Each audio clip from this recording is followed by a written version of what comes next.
You wanted the best. You've got the best podcast. The hottest podcast in the world.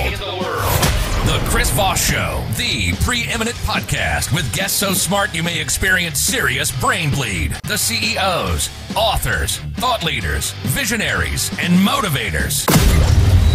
Get ready. Strap yourself in. Keep your hands, arms, and legs inside the vehicle at all times, because you're about to go on a monster education roller coaster with your brain. Now, here's your host, Chris Voss. Hi, folks. It's Voss here from the ChrisVossShow.com. Ladies and gentlemen, the Iron Lady sings and that makes it official. Welcome to the big show. For 16 years and over 2,000 episodes, we've been bringing the Chris Voss Show.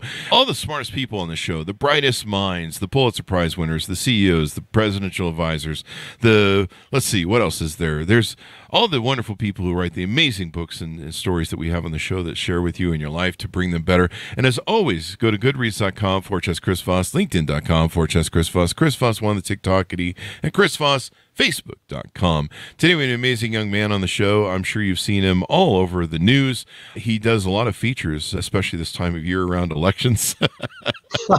And you may have seen him all over the place. Allan Lichtman joins us on the show today. We're going to be talking about him and what he does and his 13 keys to the White House. He has a book that came out in 2008 called The Keys to the White House, a Surefire Guide to Predicting the Next President, and he is going to be sharing his predictions with us here in a bit. You may have seen some of it, but we're going to get into hopefully some questions maybe that he doesn't get asked on the big media and find out more about him. Allan J. Lichtman is a distinguished professor of history at American University in Washington, D.C. He's authored or co-authored 12 books, including the most recently, The Case for Impeachment, The Embattled Vote in America, From the Founding to the Present, Repeal the Second Amendment, The Case for a Safer America, and 13 Cracks, Repairing American Democracy After Trump. He wrote a book on FDR and the Jews out of Harvard, and our Harvard books, I should say, 2013. He won the National Jewish Book Award in American Jewish History. And, I mean, he's written a lot of stuff that we can go into here. You've seen him all the time on NBC, CBS, ABC, CNN, MSNBC, Fox, NPR, BBC, you name it. He's been on it. The WAPO, the New York Times, the LA Times.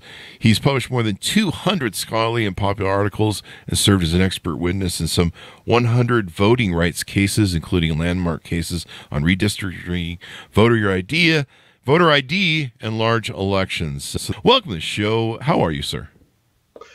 Great to be with you. Good to have you. I love your show, and I'm happy to speak with you. And we're happy to have you as well. Thank you for taking the time to come see us.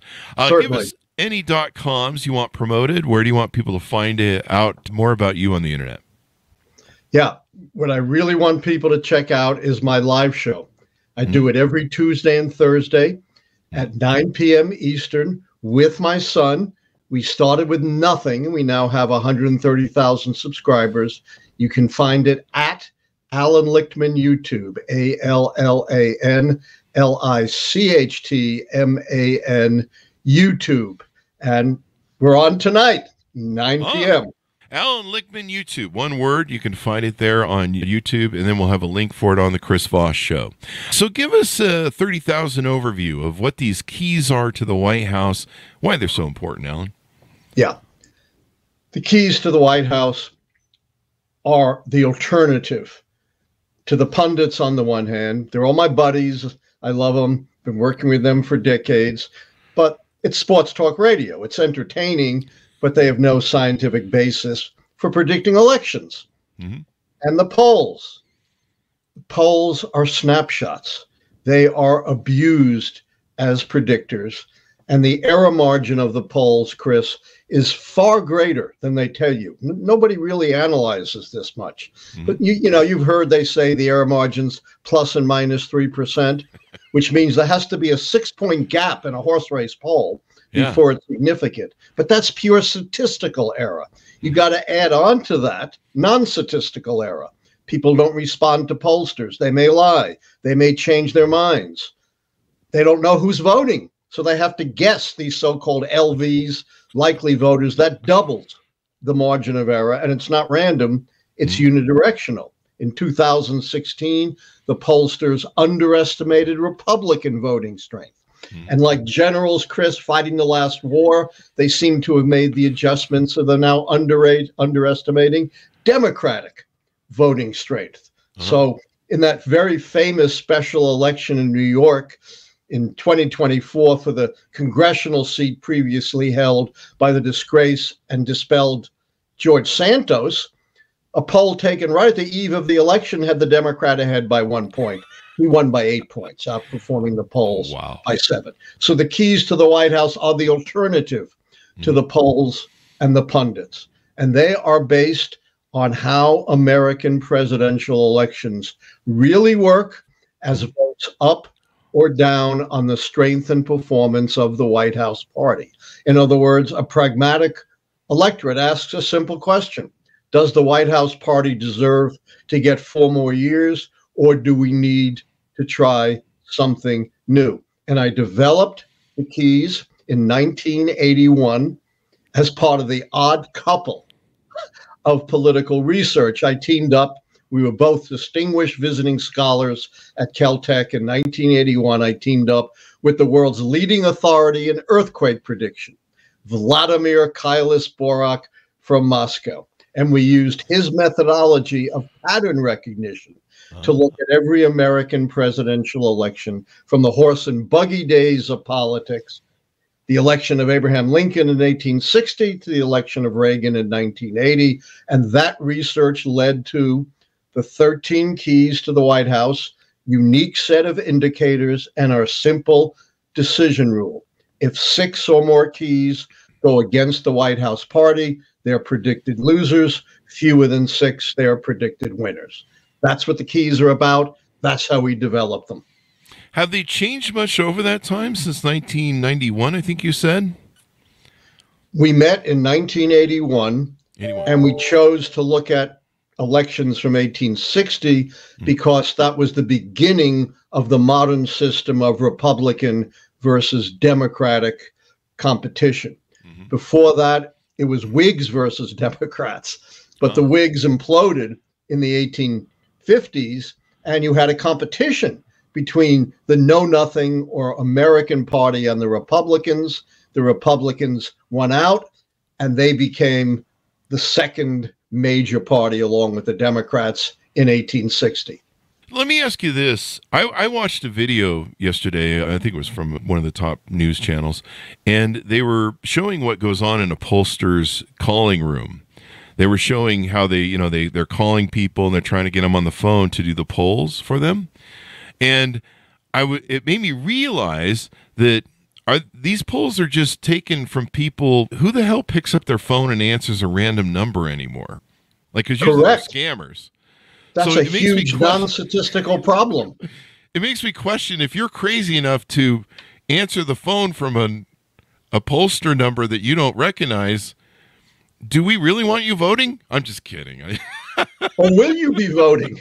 Or will you be voting? Yeah, good point. I never answer phone calls from numbers I don't know. Yeah.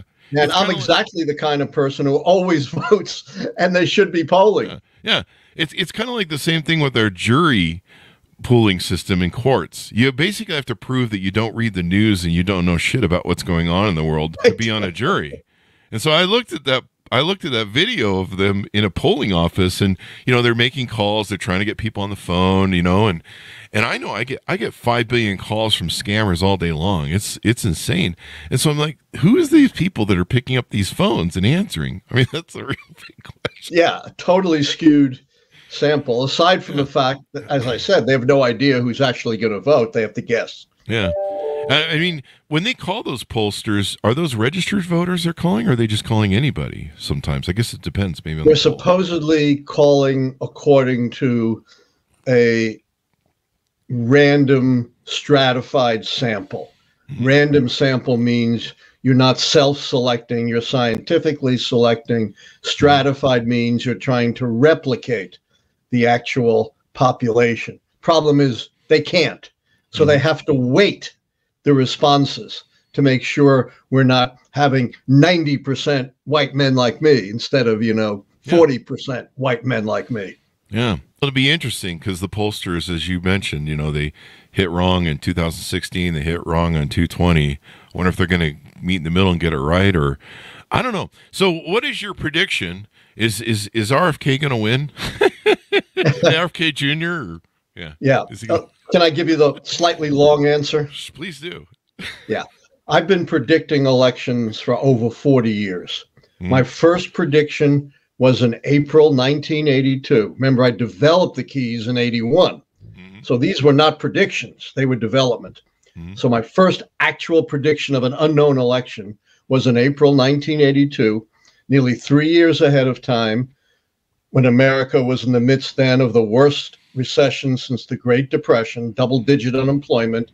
60% of Americans said Ronald Reagan was too old to run again, and his approval rating was down in the dumps. And I predicted at that time Ronald Reagan's re-election. And, everyone derided it, of course, and I turned out to be right. In 1988, I predicted George H.W. Bush.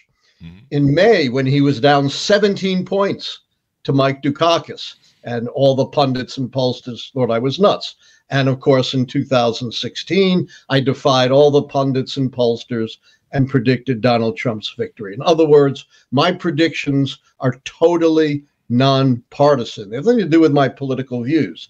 I've predicted the two most conservative presidents of our time, Reagan and Trump, which, by the way, did not make me very popular in 90% plus Democratic Washington, D.C., where I teach at American University.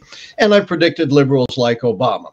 So, based on the 13 keys, remember, it takes 6 or more keys to count out Harris and the Democrats. Fewer than 6, Trump doesn't come back to the White House, and Harris is a winner.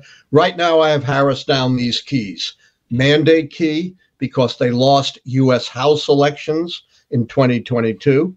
Incumbency, because it's an open seat.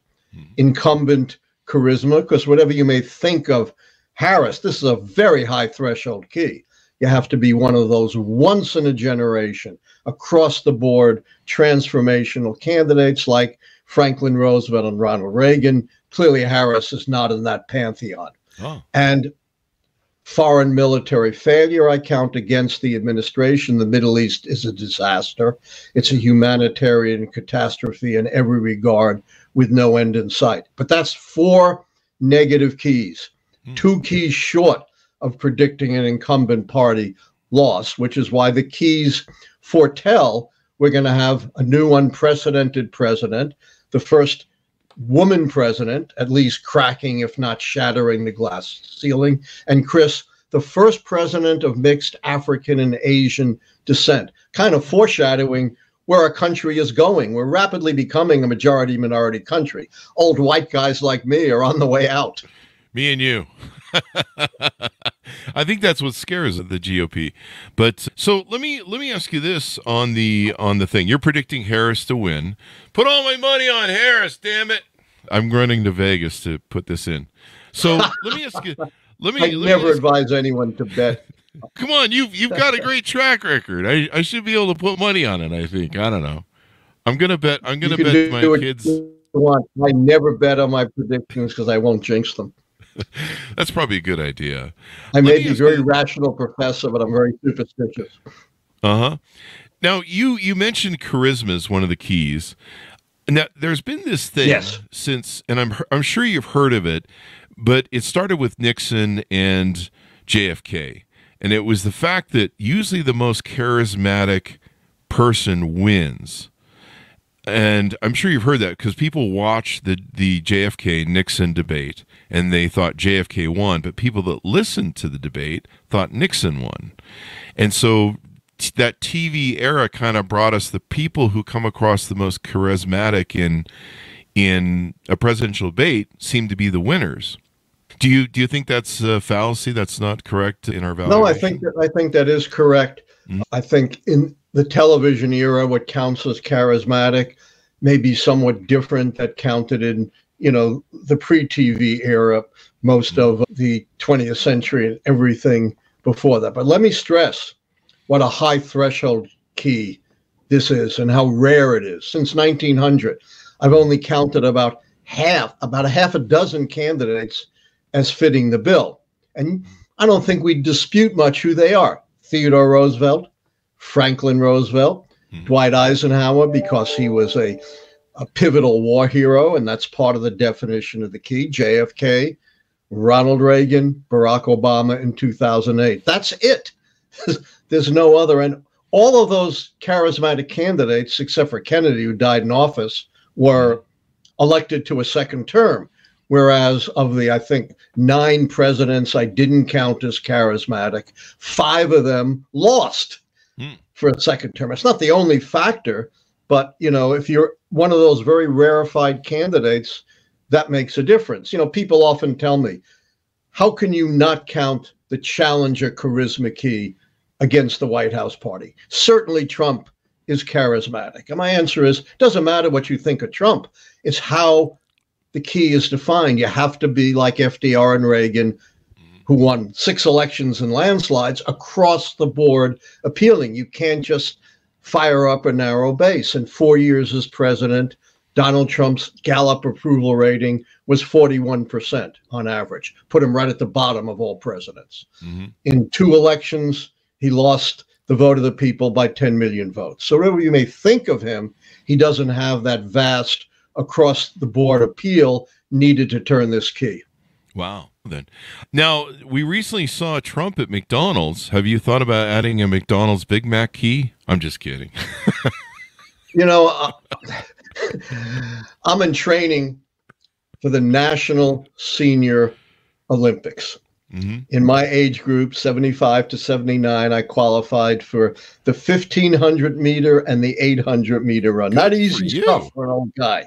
Yeah. And so I watch myself. I can't remember the last time I've had anything from McDonald's. But take a look at Donald Trump's figure, and you can see what's going on there. Now, let me also ask you a question to test the theories. A lot of times, what's going on financially in the economy is a big factor. Like George W. Bush Sr. lost for a second term because the economy was kind of in shambles. It had started to come back at the very end, but it was too late, and people voted him out. They cite that and the no new taxes thing was a bad thing. We're kind of in this weird dichotomy where our economy is actually really well, but people are paying some inflationary prices still. That's this is all part of the COVID crisis thing, and it's going to be with us for a while.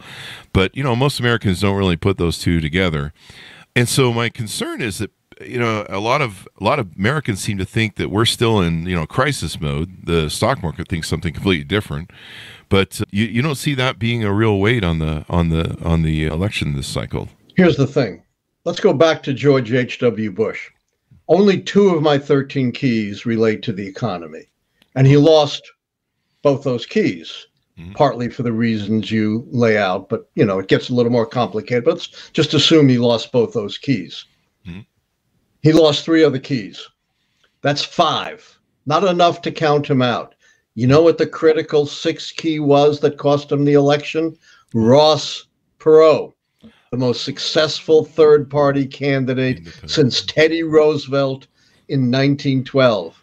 That was the third-party key. That was the 6th fatal key against George H.W. Bush, who I'd predicted his first election as a win. Remember when he was 17 points down to Mike Dukakis. So I had nothing against him. It's just the way the keys fell out. Secondly, there are only 2 economic keys, and they're important, but they're not determinative. For example, based on the 1960s economy was one of the best economies we ever had. And based on the economy, Hubert Humphrey should have slaughtered Richard Nixon in 1968. But guess what else was going on in 1968? And I know it well because I was darn drafted. The Vietnam War, social unrest, Democratic Party falling apart. So you can't just go by the economy. Moreover, my economic keys are strictly quantitative.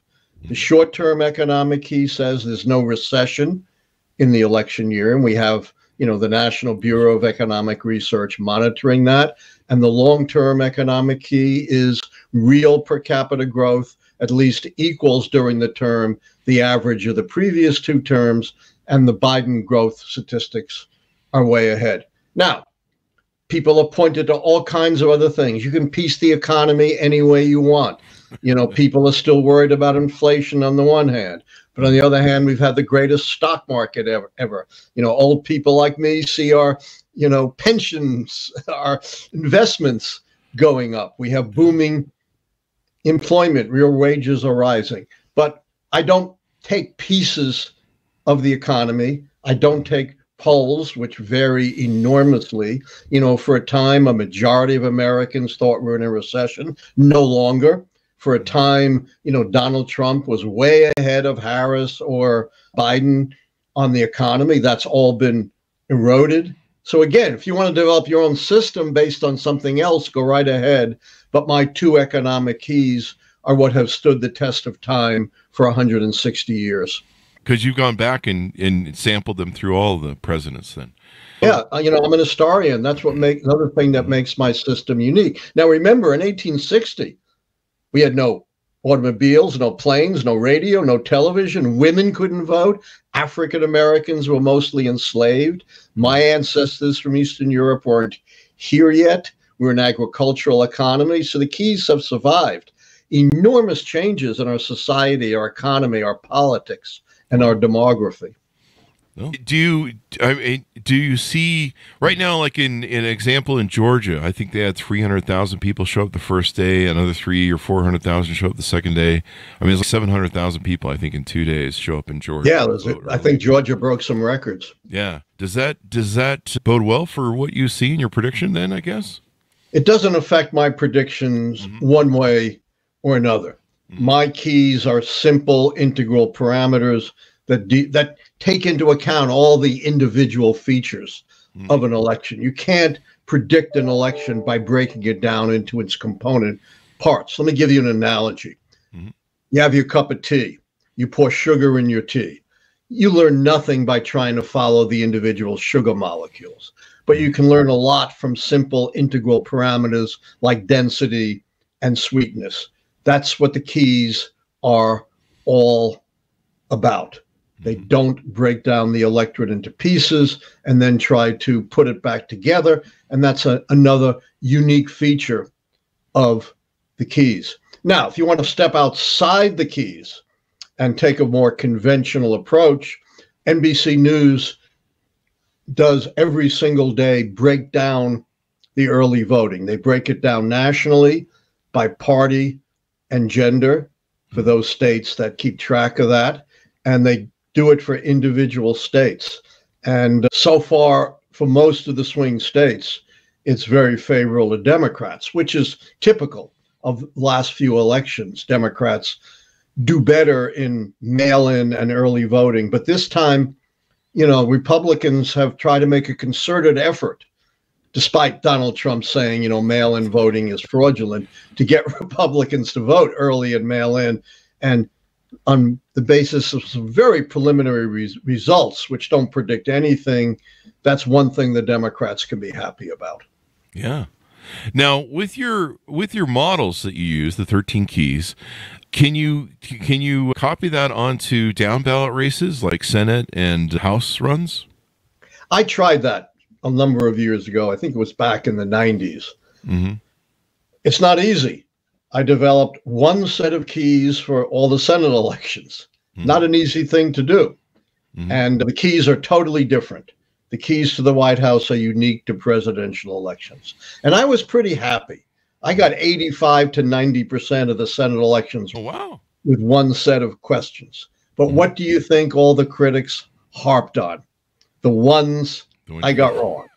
So I decided, this was a fool's enterprise. I don't want to undermine my main thrust of my analysis and predictions, which is for the presidency. So I abandoned. I mean, some of the House and Senate races are so gerrymandered. I mean, it's almost. I mean, I think I heard a figure that like I've been 70. As you say, in over 100 voting and civil rights cases. I could talk long and hard about the perils of gerrymandering and the fact that the Roberts Court has just punted and said we're not even going to consider cases involving political gerrymandering. The parties can wipe out the voters and just decide who's going to win by drawing the lines. And that's perfectly all right. That's crazy. That's crazy. Yeah, I mean, some of them are so gerrymandered. I think I heard a figure one time that 40% of people in Congress, or 70%, I don't know the exact figure. I'm just throwing out numbers here. But it's a lot of people that are in the House and Congress that are pretty much guaranteed to win. Like, they don't have to sweat. Oh, absolutely. Every election. You know, control of Congress comes down to a very, very few flippable seats. Most seats are locked in through gerrymandering. Both Democrats and Republicans gerrymander, but Republicans have had a big advantage because they've been able to gerrymander swing states, and they're much better at it than Democrats. You know, Chris, I've summed up American politics in one sentence, and you don't need to know anything more. Republicans have no principles. Democrats have no spine. I'm a moderate Democrat. I think I can kind of agree with that sometimes. We fuck things up. Sometimes we shoot ourselves in the foot really well. I'm not a fan of the extremists on either party side, being a moderate Democrat, but I try and look at both sides and understand what people are doing. I mean, I think that's what more people need to do. To me, the middle is the only thing that's holding this country together. The sane people in the middle who aren't the extremists, and we're just like, well, can we can speak a little louder? I'd appreciate it. Oh, I was saying that I'm a moderate Democrat, but I'm not a fan of the extremist of both parties, and I try and find what works. I try and work like Tip O'Neill, where I go, how can we find a way to meet in the middle on some of these things and try and talk to each other as Americans, as opposed to good luck to you. Good luck to me. Yeah. It does seem to help. One of the things I found is if I do find people I think are mature enough to talk about politics, I'll say, okay, we're going to talk about politics, but here's the boundary, here's the foundation. We're talking about this as Americans, fellow Americans, not party opposites. When you start throwing they do this and they do that, we're going to have a conversation as Americans. And that seems to really help if we can hold that foundation. So, Chris, you actually think people should be talking rationally about issues in politics and not spend 12 minutes talking about Arnold Palmer in the shower and his private parts? I mean, no one had that on their bingo card for 2024. Did the Keys predict that? I don't know. I'm just kidding. Oh, God, no. Maybe you need a 14th key. The dick. Yeah, a madness key. The dick key. I mean, you know, the we dick had key. Oh my God, the Dickie key. Yeah. Yeah. I mean, we had that. That was part of that Bush. What was the Bush bus thing with the grab them by the, you know, that sort of thing. Yes. I mean, this you've talked about this a lot. You've written books on it a lot. You know, a lot of people have asked you about stuff. What's something that people should know about your 13 keys or the way you do things that maybe hasn't been asked to you on large media? You know, a lot of times they just put you on for 3 minutes and they have to cram a lot of data in there. What's something that maybe people don't know about you or the 13 keys that maybe not a lot of people ask you about? Yeah. You know, first of all, a lot of people think the only thing I do is the 13 keys. I have 12 other books, as you say, on many, many topics. I've written what I believe is the definitive history of the American conservative movement. It's called White Protestant Nation, The Rise of the American Conservative Movement. It was a finalist for the National Book Critics Circle Award in general nonfiction. That means all the nonfiction books on any topic published in the United States in any year. As you mentioned, I won many awards for my book, FDR and the Jews, which is, I believe, the first truly balanced account of American policy towards the Holocaust. It's not as simple as either side on that controversy would have us believe. I wrote the history of voting in America, going all the way back to the Constitutional Convention and colonial times to the present. I did the same thing on gun control. My book, Repeal the Second Amendment, The Case for a Safer America. And I proved in that book that one of the greatest hoaxes that has ever been perpetrated on this country is the idea that the originalists of the Second Amendment intended it to establish an individual right to keep and bear arms, as opposed to keeping and bear arms for the well-regulated militia. You know, Chris, who originated the Second Amendment? James Madison, a slaveholder. All the slaveholders in Congress signed on. Do you think for one moment they would have signed on to an amendment that gave black people a right to keep and bear arms? Not in your life. But by tying it to a well-regulated militia, they kept arms out of the hands of black people because they were not authorized to be in the militia. I wrote a book on how to save our democracy, 13 Cracks, Repairing American Democracy After Trump. And with respect to my predictions, I want to make clear that they're not just predictions, that they can pave the way to a new kind of politics. Someone just wrote a book, never heard of them, and I think it's a great book, talking about indeed how the keys have revolutionized our whole thinking about politics. Mm-hmm. Are you familiar, Chris, with Dwight Eisenhower's 1961 farewell address, where he warned about the military-industrial complex? Mm-hmm. Yep. Yeah. A guy who should know, one of our greatest generals. Mm-hmm. And the military-industrial complex is sustained by an iron triangle. And I've developed the idea of the political industrial complex, which has its own iron triangle, which explains our trivial, negative, soundbite-driven campaigns based on this horse race theory that candidates sprint ahead and fall behind every day, and the pollsters keep score. One point on the iron triangle are the pollsters, the pundits, the handlers, and the ad men. And as you know, they make huge amounts of money from this horse race theory. Then there's the media. And, you folks in the media, you're my buddies, but you got to cover the election every single day if you're CBS or CNN or Fox. So you have to buy in to following the election day to day as a horse race and the pollsters keeping score. Then at the final point of the iron triangle are the politicians who are risk averse and afraid to go against the pundits, the pollsters, and the media. But if you believe the keys to the White House, that none of that matters, we could have a whole new kind of politics where candidates focus on substance and issues. Imagine that. That would benefit the winner because they'd have a mandate to govern, and that would help them, their party, 4 years down the road.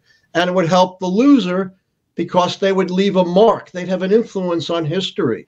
Whoever remembers anything a losing conventional candidate said? You remember anything beyond a gaffe that Hillary Clinton or John McCain or Mitt Romney or John Kerry or Bob Dole or Walter Mondale or Michael Dukakis? They're all forgotten. They're all footnotes to history. But every once in a while, we get candidates of real substance and vision, including some of the worst losing candidates in history who've made their mark on America. Barry Goldwater got slaughtered by Lyndon Johnson in '64. He still inspires American conservatives, 50 years, 60 years later. Same thing on the left with George McGovern in 1972.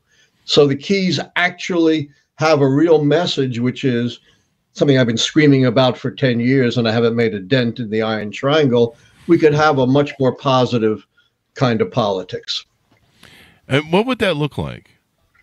It would look like candidates focusing on their vision for the country, exactly what they were going to do, maybe tell us the kind of people they'd put on the Supreme Court, the kind of people they'd put in the cabinet, the legislation that they would introduce in Congress on their very first day, and their guiding political principles. That's what Barry Goldwater and George McGovern laid out, guiding political principles.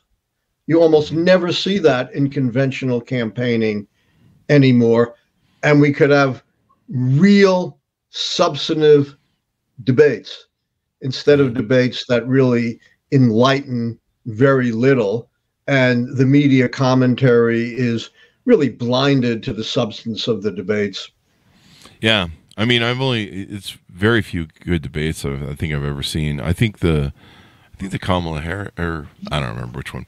So let me ask you this. You've been involved in political analysis for decades. How have you seen the political discourse change over time? We were talking in the green room about how this seems to be a little difference in the discourse between elections and how that's affecting you personally. Do you want to talk about a little bit of that? Yes. It's become much more vulgar I mean, who would have thought? Could you imagine Dwight Eisenhower talking about, and he was a great golfer, talking about a golfer in the shower, talking about his speech. Can you imagine, Dwight Eisenhower, a president who I greatly admire, or Franklin Roosevelt, any great American political figure. And it's gotten much more violent. And we've never seen the kind of violent rhetoric that Donald Trump has inflicted upon this country. And I have to say, I'm a victim of it. I've experienced it personally. I've been doing this, as you know, for 42 years.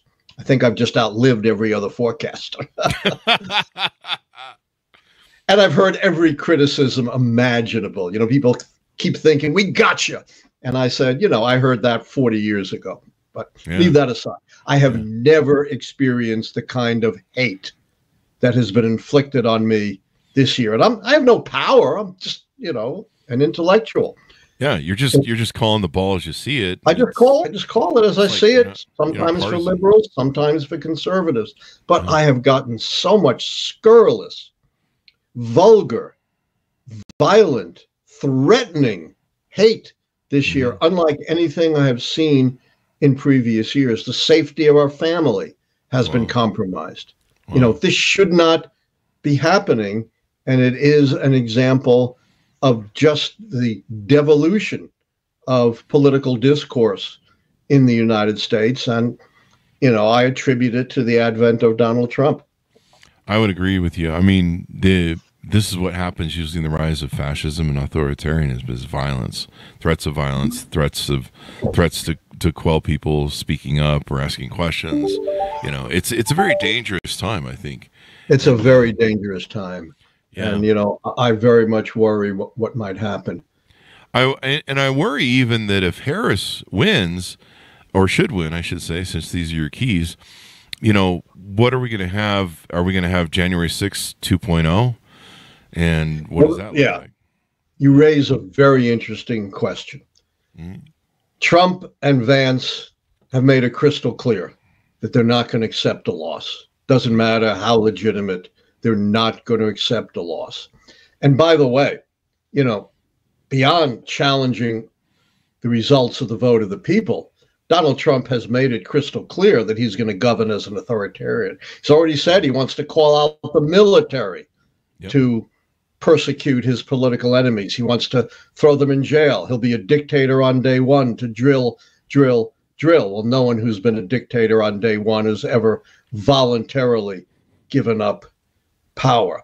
And, his apologists say, oh, this is hyperbole. He's only joking. He doesn't mean it. That's exactly how dictatorships take hold from within, when you don't take at face value and you just dismiss what would-be authoritarians are saying. That's how dictatorships took place in Italy, Germany, throughout the world. And it's very, very frightening to me what's going on now.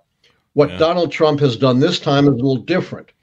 He's anticipating trying to undermine the election.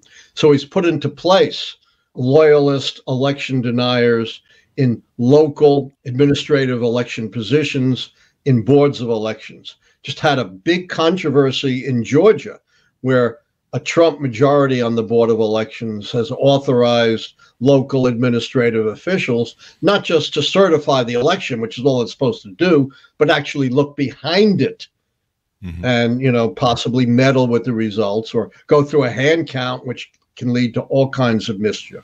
All of that was just shut down by a judge, but it's going up to the heavily Republican Georgia Supreme Court. So we'll see where this is going.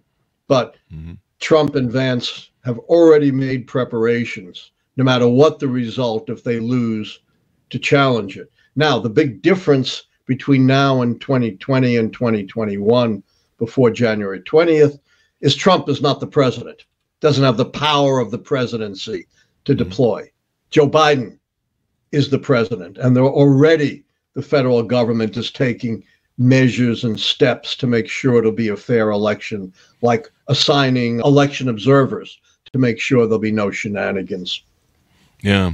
And it's interesting. I've been reading that the armies of attorneys, the Republicans have been lining up, the Trump's attorneys have been lining up to fight this election. They're going to fight it tooth and nail through the court systems. Yeah. And I felt very blessed that the Georgia judge overturned the hand count and the other thing you cited in the thing. What do you see? I don't know what your thoughts are on this, but I see 2024 being a breaking point or an awakening point for our democracy. And so if Trump loses, I think the Republican of the party, or the elements of the fragments of the old party, will maybe finally throw him over the side, because he'll have lost 3 or 4 elections now in a row. Yeah, I don't see that. Here's the thing. The Republican Party is the MAGA party. Yeah. You know, people talk about MAGA Republicans versus mainstream Republicans like Liz Cheney and Adam Kinzinger. Guess what? They're no longer in power. The mainstream of the Republican Party is MAGA. You know, people say, oh, Donald Trump's not a real conservative. You heard that. He's hijacked conservatism. Nonsense. 90% of conservatives vote for him. Yeah. Every conservative in power, nationally, in governor's offices and state houses, line up behind Donald Trump. Yeah, a few old curmudgeons like George Will or Bill Kristol, you know, are complaining, but Donald Trump is well within the American conservative tradition, which is very much xenophobic. Remember, conservatives foisted upon us the immigration restrictions of 1924. It is very much a white-oriented movement. It is exactly the kinds of things that Trump represents. The reason Trump came out of nowhere to get nominated in the first place, you know, he wasn't even on the polling in 2015, just before he wasn't even listed. He didn't even get a single, 1% support. Why was he able to come out of nowhere and win the Republican nomination? Because he was saying things that Republicans believed, but other candidates were afraid to say. So you could rub out Trump tomorrow, and I think very little will change in the Republican Party. There just isn't, the Adam Kinzingers and Liz Cheney. They're just not there anymore. Yeah. I never thought Dick Cheney would ever come out and say he was voting for a Democrat. Never saw that. For a Democrat? Who would have thought? Never. Yeah, not in a million years. Darth Vader, man, go. But you have a lot of Republicans coming out and endorsing Harris right now. So you think the future of the Republican Party, if Trump loses again? I mean, he said he's not going to run again. He's kind of going to be too old to run again for president. Yeah, he's definitely too old and in bad shape to run again, and it's clearly in cognitive decline already. Yeah. Yeah. I'm in cognitive No, he's not going to run again. But J.D. Vance is the most likely Republican candidate in 2028, and he's just a younger, slicker, sharper Trump. Great. That's all we need. A slicker guy. What about Ivanka Trump? Is it Ivanka? I get her and her mom mixed up. I think Ivanka Trump, and there's Don Trump Jr. He seems to be trying to follow in his Donald Trump Jr. would love to run. I don't think he has the support or the appeal or the ability. Ivanka's another story. Yeah. I don't know if she has any political ambitions whatsoever. She may just want to luxuriate in their billions that they got from the Saudis and other sources. Yeah. But she would be much more formidable than Don Jr. Yeah, and I think she would play to the middle too. I believe if I read a news report from one of the journalists that back originally when they entered the White House, that was their intent, was to make her a lead up successor. But I think they moved on now they just saw how toxic it was. Plus, they don't get invited to those parties up in the Hamptons anymore. They're kind of bent about that. So is Dershowitz. So what questions haven't I asked you about the 13 keys that I should ask you? I want to make sure I don't leave anything out. What I'm often hit with is that the keys are subjective. I think I've partially answered that, but I'd like to directly address it. And again, I'll give you the semi-long answer, which is very informative and tells you a lot about the state of our political thinking, really. When I first came out with the keys, remember, my first prediction was Reagan in 82. I was slammed by the professional forecasters. I had committed the cardinal sin of forecasting, subjectivity. I had some judgmental keys, like policy change or charisma. My keys were not all just cut and dried. Some were. And my answer was, the keys are not subjective. They're judgmental. We're dealing with human beings. We make judgments all the time. And the judgments of the keys are very tightly constrained. When you read my book, Predicting the Next President, The Keys to the White House 2024, as I earlier explained with respect to the economic keys, which are pretty cut and dried, but, a judgmental key like charisma, it's not random. It's very tightly defined. And I've given you the examples of who qualifies, since 1860. And I said, there's a big advantage here. The big advantage is by including judgmental indicators, I've been able to greatly expand the range of indicators beyond your quantitative models, which makes my model work much better than this attempt to be objective. And this is the great sin of modern social science, political science, economics. They believe they're like a hard science. They believe that, like hard science, all of their models have to be strictly, quote unquote, objective, strictly quantitative. There can be no room for judgment. Some have recognized, though, that doesn't work. Those kinds of models that try to depict human behavior constantly fail. A lot of political scientists and economics still cling to that. Chris, I'm sure you've heard, every time there's a jobs report, the report says jobs have substantially exceeded expectations. You heard that, right? Or have fallen short of expectations. What does that mean? That the big fancy econometric models that the big outfits spend millions of dollars can't even predict the economy from 1 month to the next, much less predict presidential elections. It took a long time. Save your bell bottoms. You never know what might come back into style again. Eventually, the professional forecasting community came around and realized, when it came to predicting elections, the so-called scientific models didn't work. And the hottest thing in forecasting was the keys to the White House, which combined quantitative and judgmental indicators. I twice keynoted the International Forecasting Summit. Foresight, the International Journal of Applied Forecasting, devoted a whole special issue to the keys to the White House, explaining why it was especially well suited to predicting election outcomes. I was invited to present at the American Political Science Association, even though I'm an historian, and my model was called one of the classic models of forecasting. Yet despite all of that, people still slam me for alleged subjectivity, as if, they've got a gotcha question that I haven't been hearing for 40 years, and to which I don't have an absolutely clear answer. Yeah. Hopefully you're going to nail it right this time. I think you will. I think abortion is got to be one of the biggest motivators, I think, in this economy or this. Who would have thought that for the first time in our history, Supreme Court would take away a constitutional right? Throughout our history, the Supreme Court has expanded constitutional rights. First time, Chris, ever Supreme Court took away a constitutional right. Yeah. Maybe that should be a 14th key or something. I don't know. They're your keys, so you know better. So are we about done, my friend? We definitely are. So thank you very much for coming on the show. Give us your .coms, wherever you want people to find you at on the internet. I'm all over the net at Allan Lichtman on X. My son says I'm on every platform.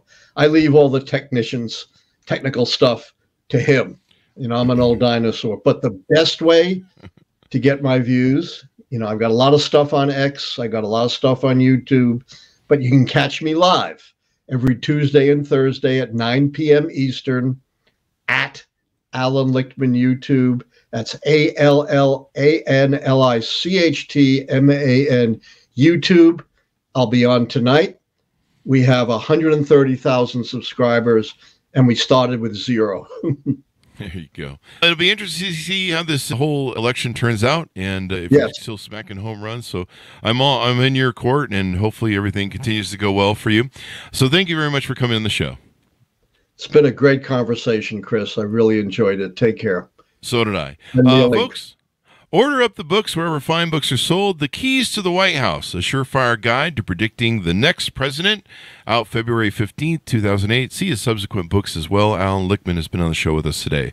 Go to goodreads.com/Chris Voss, linkedin.com/Chris Voss, Facebook.com, and all those other crazy places on the internet. Be good to each other. Stay safe. We'll see you next time. And that should have us.